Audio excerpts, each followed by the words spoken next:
So before I get the slide deck started, I think Joelle has a poll for us. Yep, related to standards, so I can get kind of an idea of what everyone's familiarity is with the Maryland Computer Science Standards. So if you could just take a minute to answer that poll.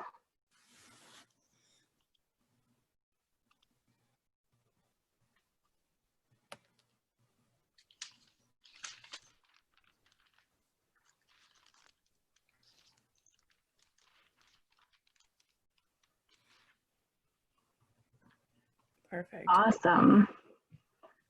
I think I can actually end the polling. Okay. Yeah, and share the results. Okay, so about half of us then are not very familiar with the standards. Some of us more familiar, and a couple of us are very familiar with the standards. So just to kind of lay the groundwork for where folks are at. So when I start covering those standards, I would just ask that whenever you have questions, please don't hesitate to stop me and ask, or if you want me to dive into things in a little bit more depth than I had planned, I am more than happy to do that, okay? So you just say the word, all right? I'm going to share my screen now. Oops.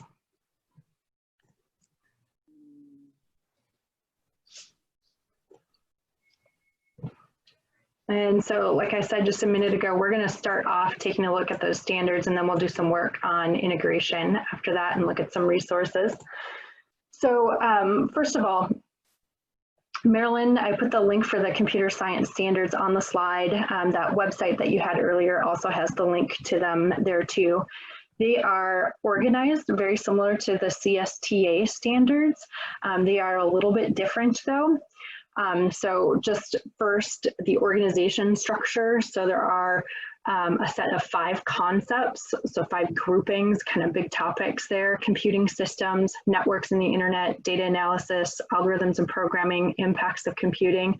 I always like to point out that while we most often think about coding and programming as one of the main areas of computer science, it's actually just 1 out of 5 of these concept bands that we see here. There are grade bands then for the standards to highlight the progression of what we would ideally want kids to know at younger and older grades. So there are K2, 3.5, and 6.8 grade bands, as well as a set of high school standards. The big difference between the CSTA standards and the Maryland standards: CSTA just has 1 standard per grade band. So if you look at K2, it's just going to have 1 standard there, whereas if you look at the Maryland version, it has a standard for kindergarten, for 1st grade, and 2nd grade that kind of shows the progression of growth at each of those grade levels. So if you see things that are aligned to CSTA standards, you can probably make that connection back to the Maryland ones as well. So I know a lot of resources that are out there might say the CSTA standards. I don't want you just to disregard that, but it should be a structure to help you figure out where to go in the Maryland ones, all right? The standards all align to the practices that are laid out in the K-12 computer science framework. So there were these two guiding documents, the CSTA standards and the K-12 CS framework, were developed a couple of years ago. The framework just lays out concepts and practices. So more about the big ideas of what you should know, and the big skills of what students should be able to do. And so those practices, you don't see them necessarily in the Maryland science standards, but I think they're good to point out because they underlie, or they go along with the standards.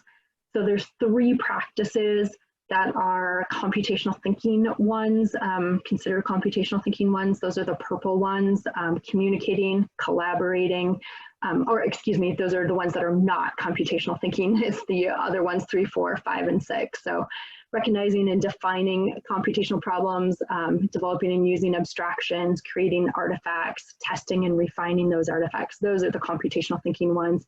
And then the other non-CT ones are communicating, collaborating, and then fostering that inclusive computing culture. So that's just another organizing piece. Let's take a look at the Maryland ones in a little bit more detail. So the first big concept is computing systems. I put the definition here from the K-12 computer science framework for that concept. So if you have, when you look at the Maryland ones, if you're wondering what is computing, what do we mean by computing systems, what do we mean by data analysis, then that's where I'd always send you back to, is that K-12 CS framework has the list of all of those concepts and the practices and the definitions for them, and you can look at those there. Computing systems, here we talk about collecting, storing, analyzing data, both hardware and software, and kind of those components that make up a computer. One graphic that is kind of nice to like visualize a lot of what's in computing systems is around this idea of the information processing cycle.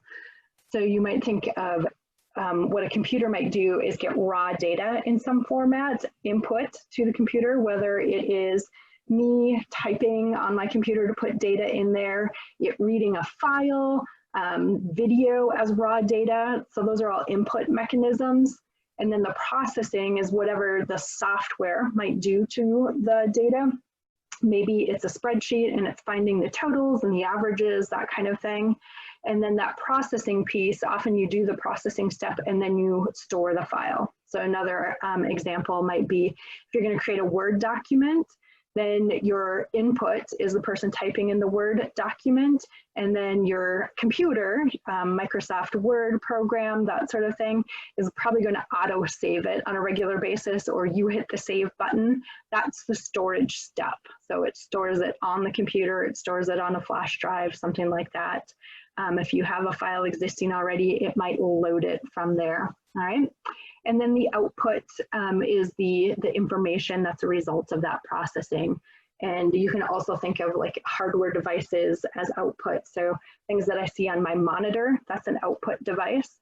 The sound that I hear from my computer, the audio files that are being played, or the information that's coming through like on a webinar like this, that's output information as well. Okay, so input, processing, possibly storing, and then output. That's kind of some of those like big ideas that come in that computing systems one. All right, that's the first concept. And then those other ones, like I said, were networks and the internet. So that's a lot about like, how do computers communicate with one another on networks, and what does that look like? Data analysis is about looking for like, what is the kind of data you can store? How do you gather that data? How do you process it and display it, like provide visualizations of data? How do you provide summary information, that kind of thing? Algorithms and programming, I think, folks maybe have an idea of what the programming side of things means. Algorithms is that piece about like the directions for a program, but it's not in the programming language. So more generic and more English-like steps to tell you what to do in the program. And then the impacts of computing is the last one. And that's kind of like the ethics side of thing, and what's the right ways for us to use technology as a society, and how should we be doing things like that. All right. Oh, I see a message. We are having thunderstorms here as well in Duluth, and so I'm like, fingers crossed that the power and internet does not get lost in the middle of the meeting tonight. I have my phone charged if I need to do a hotspot and join back in, but understand that that might be happening other places as well tonight. Okay, so before I dive into like some of the standard statements from Maryland, are there any questions like about those big ideas or concepts? Like, everybody look at those words and be like, what do we mean by that? Hey, Jen, if I can, I'd just like to kind of jump in and say the importance of, you said in the beginning and you tried to emphasize this, but I'd like to reemphasize that we're always focusing on programming, but all these other things can relate back to programming a little bit, but don't forget about especially like the data analytics. The impact of computing is a really easy target. Algorithmic development and programming is an easy target. The other ones are a little bit more difficult to weave in, just for everybody as you get into it. But it can be done, but it's not just about the programming. Yep. Other comments or questions? I'm just feeling a little anxious about how these concepts relate at the lower level so that there's application of all of these concepts for early learners. Good point. Yeah. Could I give an example, Jen? Sure. Let me give a first-hand example. So my youngest is a kindergartner. Okay, well, he's a first grader now. Well, not yet, according to him. He was a kindergartner last year. And I walked into his kindergartner's room, and I looked over on the wall, and they were doing something with mealyworms. They were counting mealyworms. And, you know, the MCCE in me jumped out and said, hey, you're doing something with data analytics. And she's like, what do you mean? I thought maybe she had heard about the K-12 standards because she is a very good kindergarten teacher. She had not, but she was already kind of collecting the data. And I said, you know, if you want to computerize that, if I can, you could take them over to the computer lab because they're on there all the time anyways in kindergarten.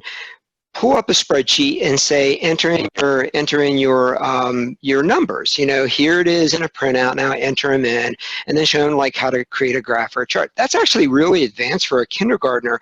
But the point is, and they could have done it, but the point is, it's a pivot. That's all I ask everybody to remember is it's a pivot in things that you're already doing.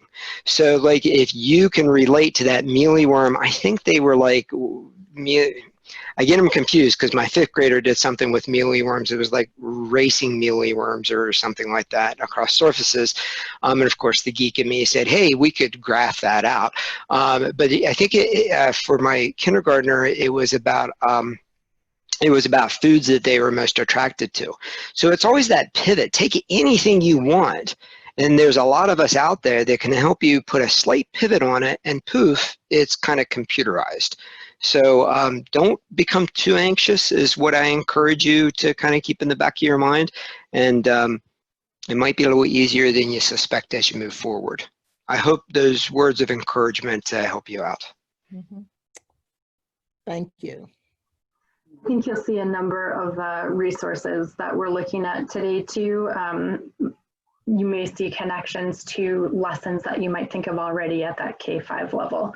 And there was one that I was looking at today that was very similar to this data piece where students were doing data collection around what did kids have in their lunch boxes, you know, and then creating charts and graphs off of it. So there are likely already activities that are happening that, like Mike said, if you're just making some adjustments and pivots to them, you can make those connections to computer science much stronger. Okay. So I tried to highlight some of the standards that are not programming ones in case those are the ones folks are feeling a little less familiar with and looking at. So this is a screen grab from the Networks and Internet section of the Maryland standards. And again, it's for the K2 grade band. So you can see there's a column for kindergarten, 1st grade, 2nd grade. There's 2 sub-concepts within Networks and the Internet. So one is around just communication organization. How do you send information on a network? And then the cybersecurity piece. How do you keep information safe when you are sharing it on a network?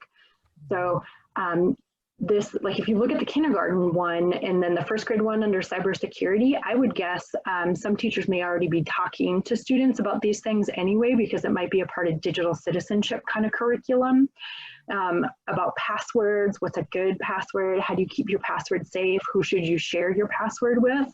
So these may be topics that are already being discussed. And so it's just a matter of making that connection to computer science as well. All right. And you can see the progression where it starts off, say, identify and use passwords and why you don't share them, and then recognize what they are, why they're used, why they're not shared. So just a little bit more advanced. And then the 2nd grade one, differences between strong and weak passwords, and why you should choose a strong password. So that progression from younger to older students. So that's Networks and the Internet. Again, this is just the K2 grade band. Here's data analysis, little older students, so 3rd, 4th, and 5th grade. And I would say that this middle row, collection, visualization, and transformation, is some of what Mike and I were talking about there. So even at like the 3rd grade level, students are expected to collect, organize, and present the data. It could be in an unplugged manner. It doesn't always have to be on a computer. It could be in an unplugged manner too. So it could be, you know, post-it notes on to help create a chart or a graph on the wall, coloring in and drawing charts and graphs, that kind of thing. But you can see that one probably has strong connections as well, say to math class and math concepts. I think social studies classes often talk about data as well and looking for trends in data. The one on the bottom row, inference and models, that might also be one that has connections to science classes already. So thinking about like models of solar systems, models of biological systems, and then just thinking about how, you know, a computer might be used to model it. And we can show some examples of those. Teachers might be using interactive websites where students go there and they're playing around with models. So one of the examples that we use in our mobile CSP curriculum is the Shodor website. It has some nice science and math interactive exercises. One is a rabbits and wolves simulation. So the kids get to control how many rabbits and how many wolves are in this, you know, square to begin with, and how much food is there for the rabbits in terms of, I can't remember if it's grass or something like that. And then they run the simulation. And before they do that, they make some hypotheses and predictions about what's going to happen after a certain amount of time. They run the simulation and they compare the data at the end to what their hypotheses were. So there are a lot of tools like that that science teachers use that also connect to the data analysis standards here too. All right. Okay, so I hope we might be ready for this.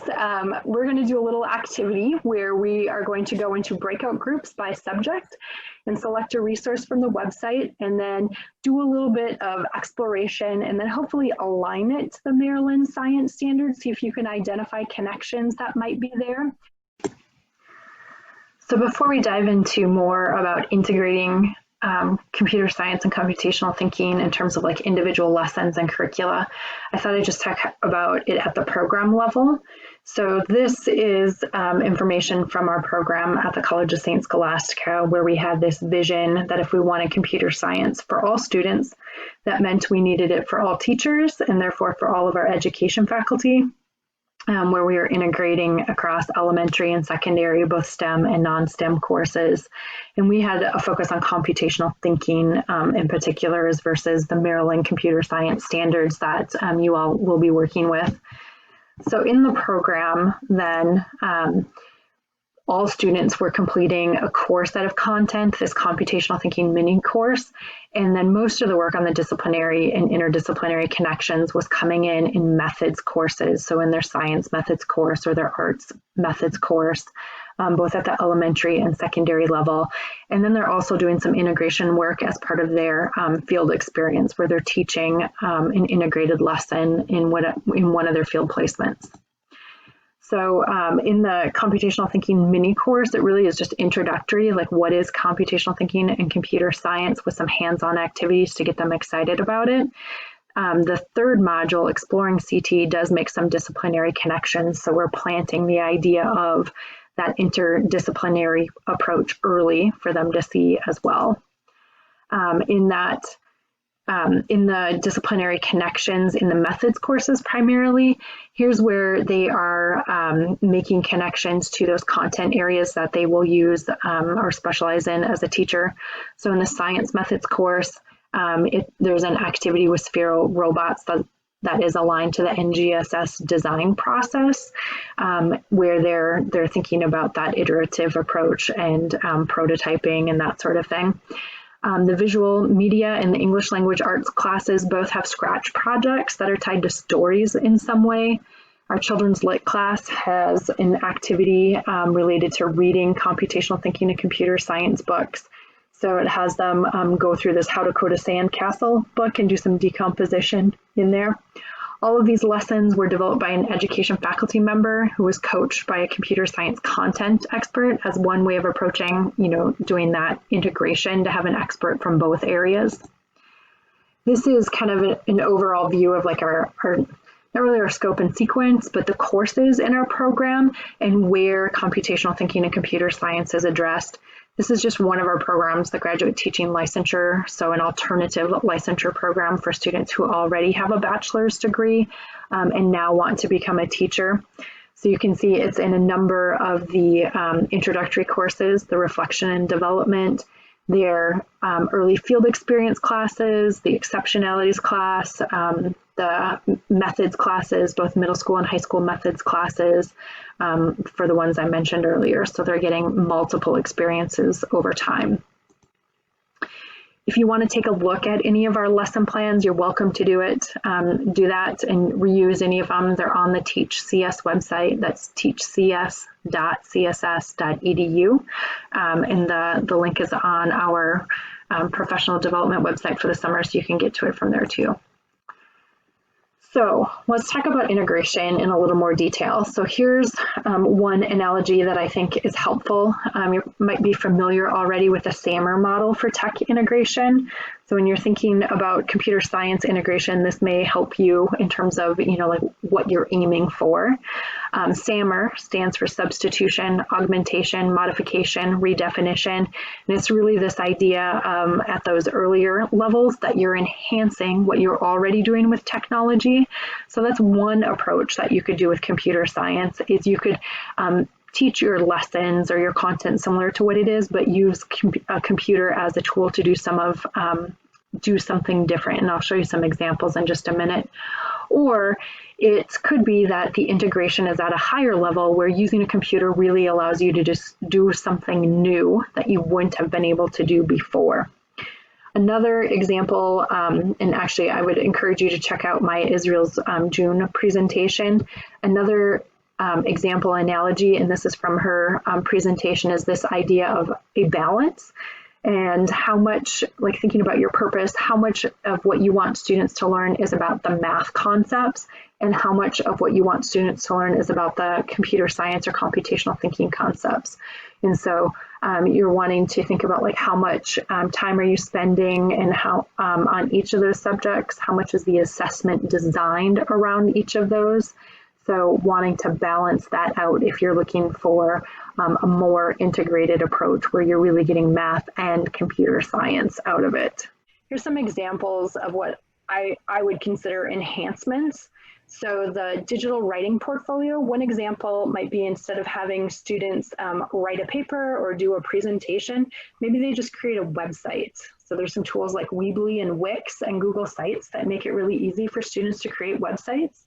So another way of expressing themselves and sharing what they've learned could be through a website. So that's just at that kind of lower level, a different sort of work product. Same sort of thing with the Scratch and the stories. So instead of writing a story out on paper, maybe what they do is they create a story in Scratch, right? It's just through a different medium now.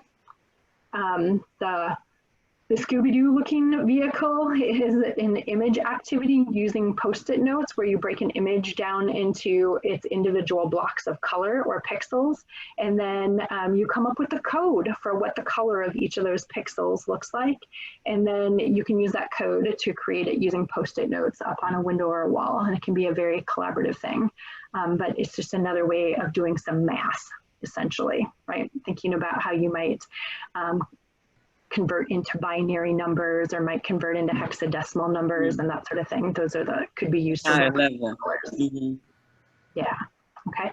So that's, again, what I would say is more enhancement level. Some transformative examples of computer science plus another subject integration. The first one is from Bootstrap Algebra. So that is like an upper middle school algebra topic or high school. So it's maybe a little out of reach for some of what you might be doing with students. But it's a great example of using computer science to teach math concepts. So they're very deliberate about teaching both of them in there, and there's equal weight to both of them. And it's just a brand new way to teach math that allows students to do things that they wouldn't normally have been able to do. So it gets to that transformative level.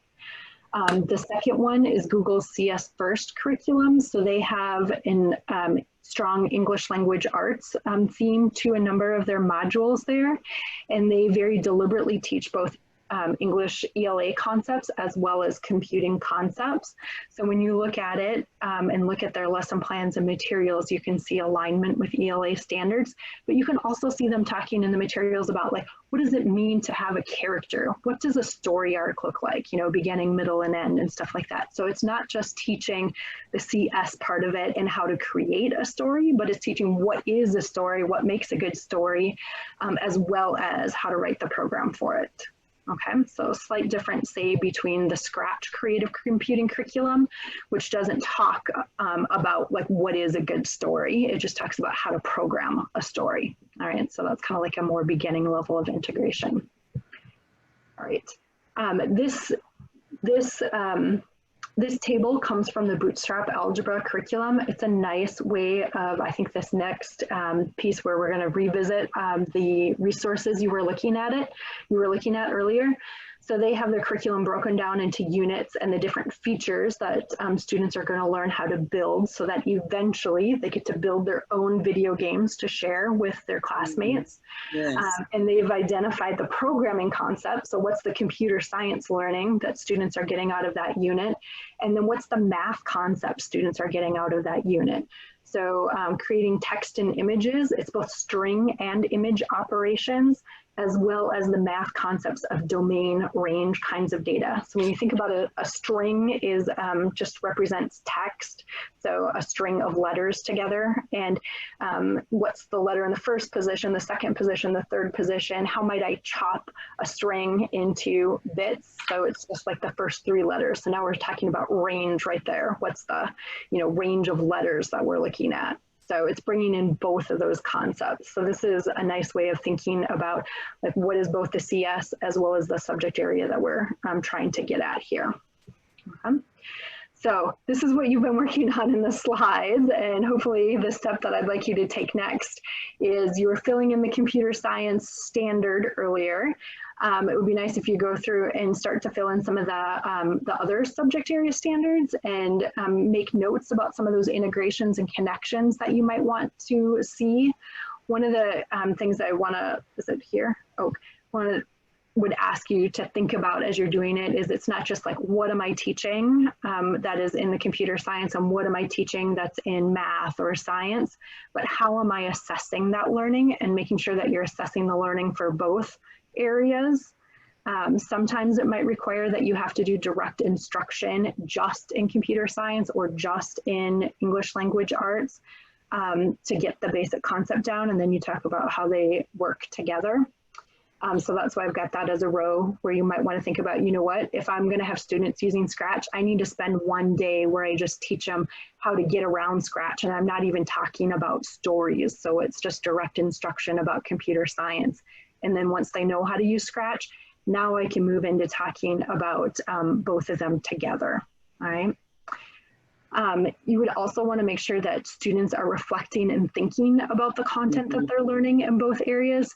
So not just assessing it, but that you're giving them opportunities to share with each other, to maybe journal, that kind of thing. But yeah, reflect and think about both of those concepts.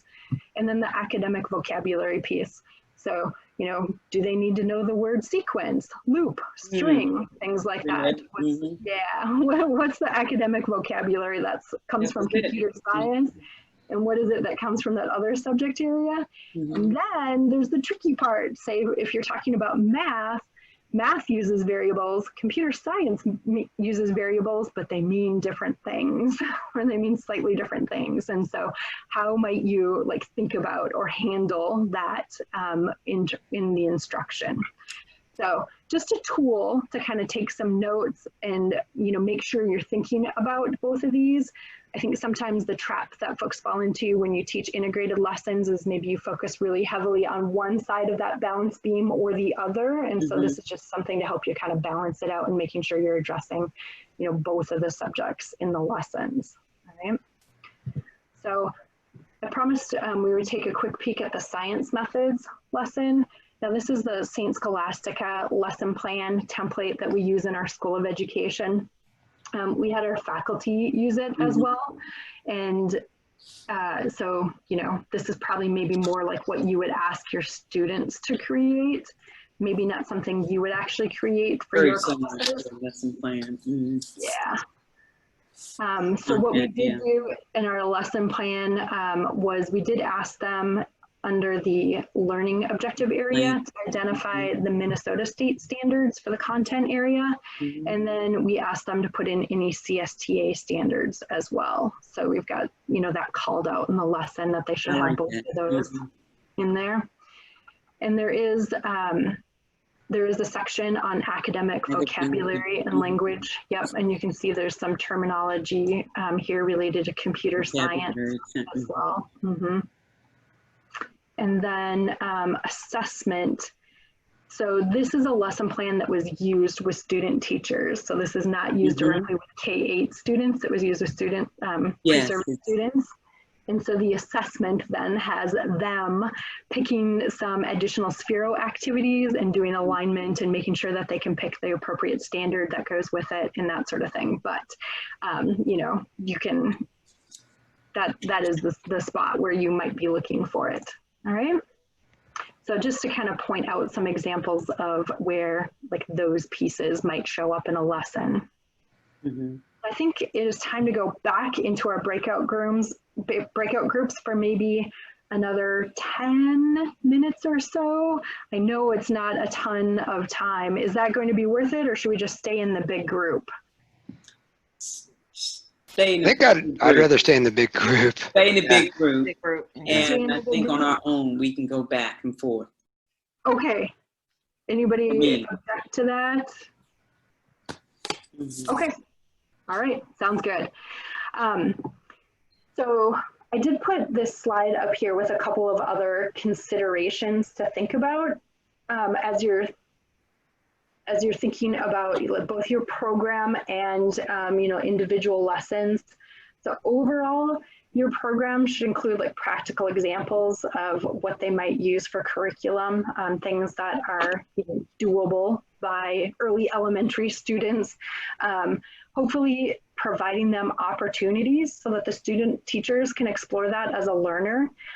So you might do some of the Hello Ruby lessons with them or explore some of that Google CS First curriculum with them. It's good to have that experience to struggle through exploring the curriculum and trying to understand what is meant by the directions and that sort of thing, as well as the excitement of, hey, here's my first Scratch project and story that I created that I can share with other people. So to be able to give them that experience, right? It also hopefully allows them to find this motivation and reasons for why they would want to have their students learning computational thinking and computer science.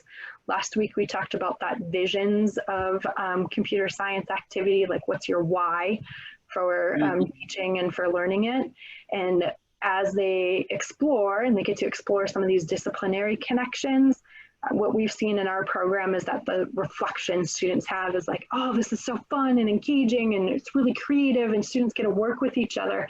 And so after they experience the activities, they start to be able to articulate better why it's important for students to learn computer science. So giving them the opportunity to learn and then hopefully giving them that opportunity to reflect on why it's important too. And then that last bullet in the column there I mentioned earlier is that what we're seeing right now from programs that are integrating computational thinking and computer science is that if you're just doing smaller amounts and maybe one or two activities, or it's just, you know, like one lesson without diving deeper into a project, is that it's not enough for students to feel confident creating their own lesson plans. So there's kind of an open question around like what's enough for pre-service teachers in order for them to feel confident to create it. So like, my best advice at this point is multiple opportunities. And hopefully if there's one project where they get to dive deeper into creating a program or doing something around data, but something that gets them more than just like this 1 hour activity so that they can explore it deeper, then they'll have a better idea of CS and CT and how to, you know, what that looks like for students, all right? The other thing, I guess I'll just point out, so most of the courses that I was talking about are like courses that are taught by education faculty, but there's often, say, like science content courses or math content courses that might be taught by math and science departments. And I think Michael can maybe speak to this. There might be some co-teaching opportunities or opportunities to work with faculty in other areas to see if they're interested in adding content to those courses or adding integrated content to those courses, right? Like we have a, I can't remember the name, but we have like the physics or like a intro to science course for elementary teachers. That's a science course and it's not an education course, that kind of content course, right? Okay. So the follow-up activity for this week, one, you might just want to go back to the Google Slides that we were working on Yes. and dive deeper into completing that activity and just share the results of that via Flipgrid. Another idea is for you to create an integrated lesson plan. So maybe you go out and you look at some of those resources and then you create a lesson plan for what you would use in one of your classes.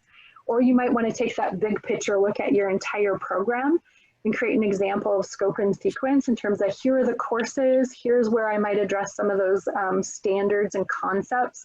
So one of your goals could be in your program, I want students by the end of the program to have done at least one lesson in each of these concept areas by the time that they graduate. So they have an understanding of what each concept is. You know, something along those lines could be one goal. Or maybe it's like, I want them to, you know, explore programming in more depth. How am I going to carve out enough time for them to get a meaningful programming activity done within the program? All right. I put a list of suggested readings here. So what I was just talking about, like what does the research say about pre-service teacher CS? Here's a good list of articles that you might want to check out and see what other programs have done and what they're working on too. And then there were the things from last week as well, the various case studies on the different programs that you could use too. Okay. It's all there. Good. I hope so, but if Yeah, something's missing, if something is missing, you should tell me or say, I want more information about this.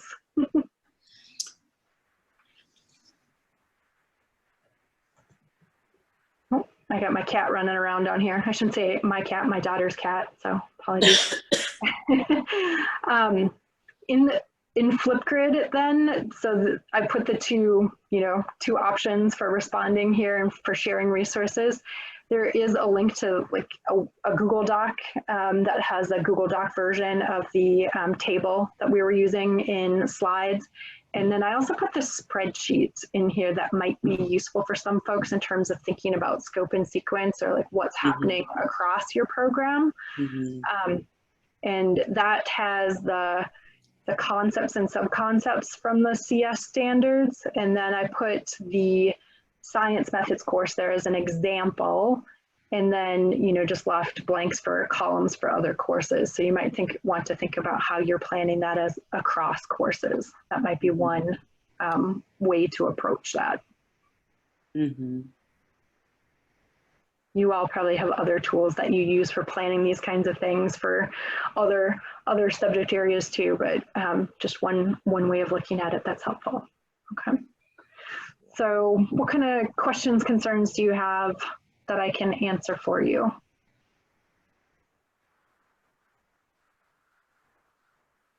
I've got to digest this and reflect. Yep. Jennifer, do you back. have an exemplar that you can share with us? An exemplar. Where the chart is completed to show the integrations? Yeah, I don't have an For the example content area, for yeah. you. Yeah, I have, For any content area. Mhm. yeah, I have, I think we might have a more detailed version of this. Let me see if I can dig it up and find it, and I'll add the link to the website so you can see it there, okay? I need to search around for it though. Mhm.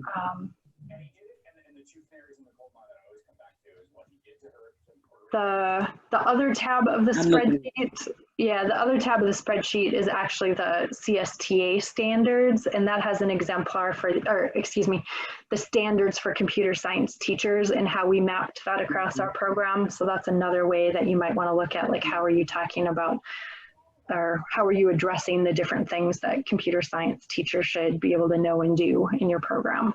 Mhm. But yeah. So content standards and then standards for CS teachers. Okay.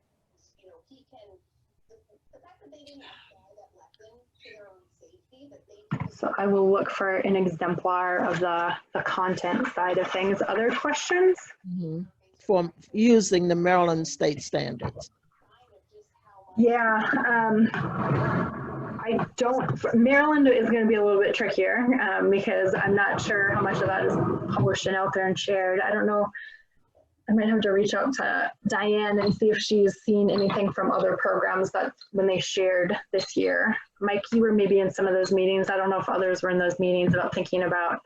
Well, I was just thinking about, I was thinking about our MSDE application. I don't know, because they have to like do a bunch of crosswalks and stuff like that in there. And you know, this is unknown territory for me, so forgive me if I'm talking improperly, but there might be some stuff that could be helpful. It's still in a little bit of a draft format, but I mean, I can look and see if there would be something that would be useful for people for some of that, because we have to look at the CSTA standards along with the Maryland standards, and then you know where all that's going to be taught within the MAT program and all that. So that might help. I think that's similar to what they're looking for. So, yeah. So I can look at it and I can talk with Jenny tomorrow, and I can get it out to Diane to send out to the group if we think that it'll be helpful, or at least parts of it. Yep. I mean,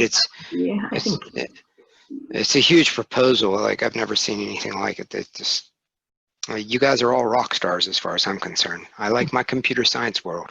Mhm. And I think all of you folks on here probably have to be working on putting together a proposal like that at some point, right? To the Maryland State Department of Ed to get your program approved. Right. Yeah. Yeah. Yeah. So it would be helpful. Yep.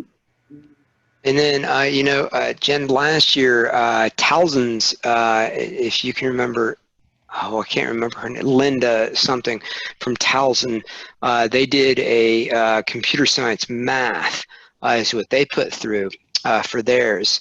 And that I know, I saw that come across my desk, so I know that it's on its way out the door. I don't know if it's past MSDE, but since that was supported through MCCE, I can't see that Diane couldn't request a copy of it or portions of it to be able to share as well.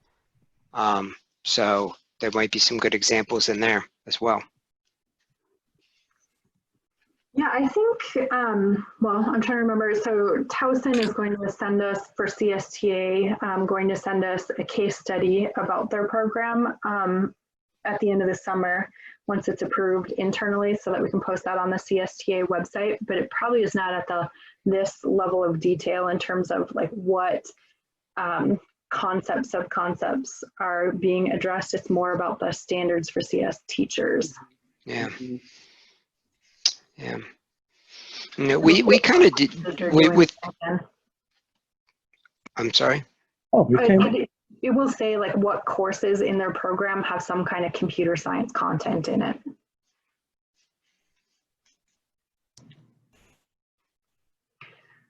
So how many of you are working on designing programs that are like redesigning your elementary ed program?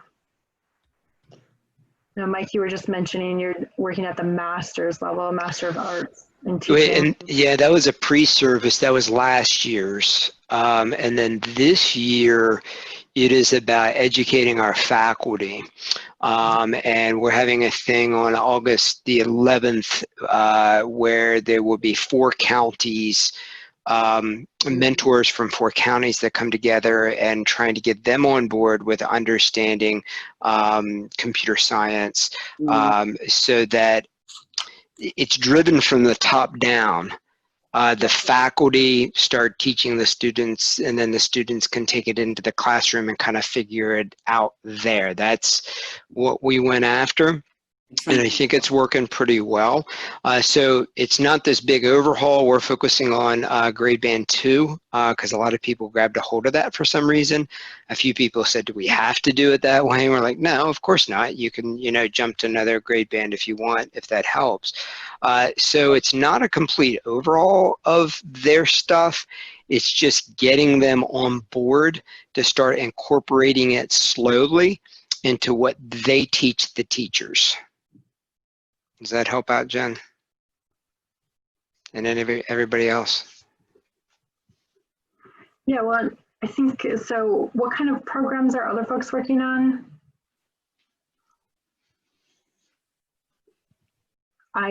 Diane gets to see and review all of the applications that you put through for grants, but I don't get to see them. So I'm curious, like, what programs are you working in when? It would be a lot to read. What program, like, what is your goal? What are you revamping, or what are you updating this year in your education programs?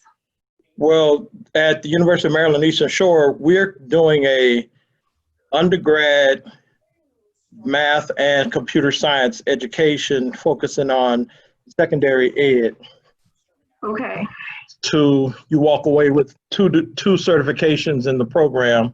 One is certified in mathematics and the other is certified in computer science. So that may be similar to what Towson is doing too. I was going to say, yeah, you might want to consult out with Linda, can't remember her last name still, from Towson. We were all at the table and said it all at the same time, and I was like, oh, but they got their paperwork out first. So I said, okay, I'll let you have this one, but we're gonna be focused on a different area. Yeah.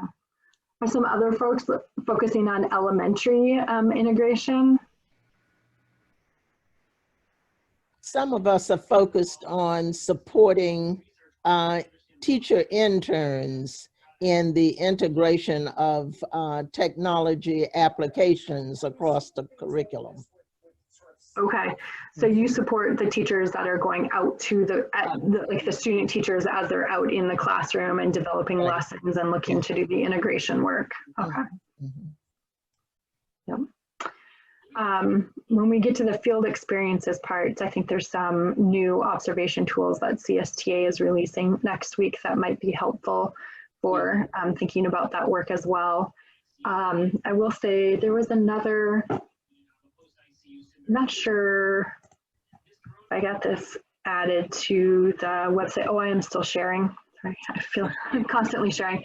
There's a website called CT4, the number 4, CT4edu.org, and they have a nice resources page where they worked with I think it was mostly math, science, but not English language arts teachers at the elementary level to look at doing computational thinking integration. And they have some toolkits, some posters, and then they have what they call a lesson screener and a lesson planning document, a little bit similar to those tables we were working on earlier, but that's also a nice resource. It's not necessarily like a lesson plan itself, but it's a process maybe that for lesson planning that might be helpful for those students as they're thinking about creating a lesson for their classroom.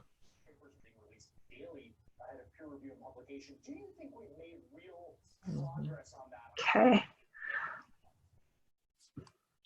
All right, so I am going to just drop the website link one more time into the chat window in the hopes that you will kind of head back there and check out those resources.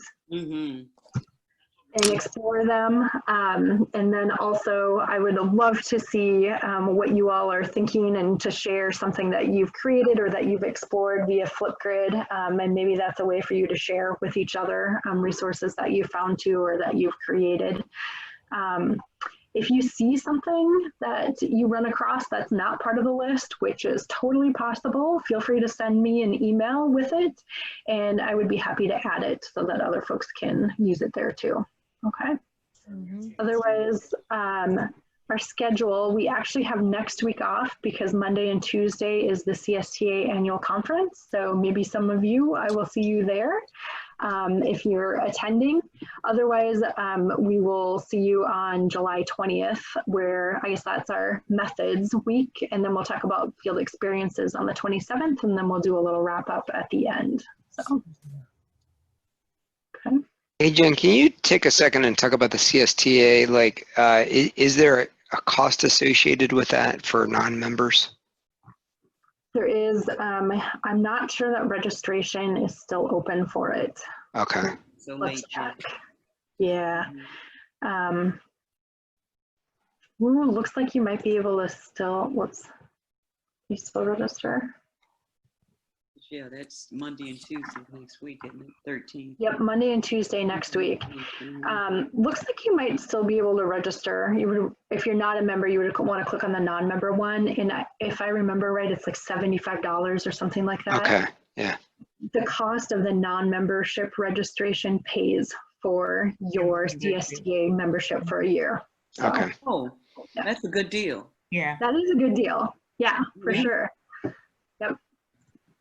Okay, yeah. And you can check out the schedule and stuff, but you'll see that there's some great keynote speakers, including the author of the Hello Ruby series of books is going to give one of the keynotes. And then Ruha Benjamin is a professor of African American studies. So she does a lot of work around, if I remember right, in part like bias in algorithms. And so how the technology that we create can perpetuate inequities. And how we should, like, you know, that impacts of computing part of it. How do we keep that in mind and make sure we're not building inequity into the technology that we are building? So I think there's some really cool keynote presentations, but I think you need to register in the next day or two if you want to go and you're not signed up already.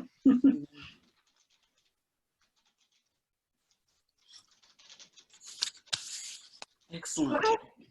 Wonderful. Well, it was so nice to see everyone again tonight. I will hopefully see you maybe around the CSTA conference. If not, I'll see you in 2 weeks when we talk about computer science methods, and I'll hopefully see some of your responses on Flipgrid there where you're sharing some of the resources that you're creating or thinking about for your programs. A little back.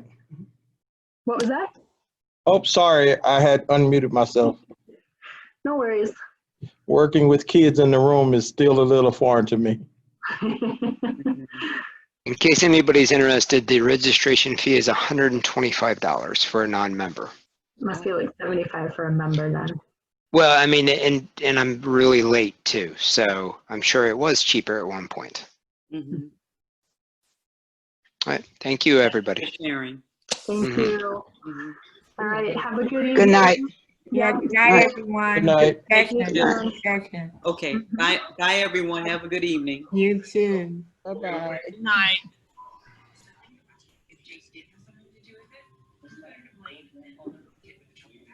I want to make sure I grab your email real quick, Joelle, Okay. so that I can send that to you. I think you put it in the, oh yeah, Jay Bennett. Yeah. Mm-hmm. Okay. And you thought maybe just the first couple of slides? So yes, if you want to go back, I can show you probably about where I started. It was, I forget what the it's not an abbreviation, but when you were talking about, we just have to go back. I started I'm like, talking I can about, see the slide. I can envision it. is it the one, the input processing output one? It was the one where it was like a lot of like images on one slide, And so you were talking about like examples. So this was after we came back from the breakout rooms. Oh, so Yeah. not the very beginning of the presentation. Oh no. Yeah, this was like post breakout rooms. Gotcha. And so it was. I didn't get like Yep. the I went real quick through a couple of them there too. Yeah, I know Okay. what you're talking about. Okay. And so I'll maybe record like 5, 6 slides. Did you think you recorded when I started talking about like SAMR and the integration part? So I started like 1 or 2 slides into that, I feel Okay. like. Okay, sounds good. So I'll do like 8 through 14, 15 or something. Okay. That sounds about right. And I'll also send you like my second chunk at least, yeah. So you can see like where I Okay, step again. sounds good. And if you, Okay. if you're uploading these to Google Drive somewhere or something like that, then I can add the links. Or if Oh, you're nice. to me, I can put them in Google Drive. Cool. And Okay. the links to the website either way. Awesome. Okay.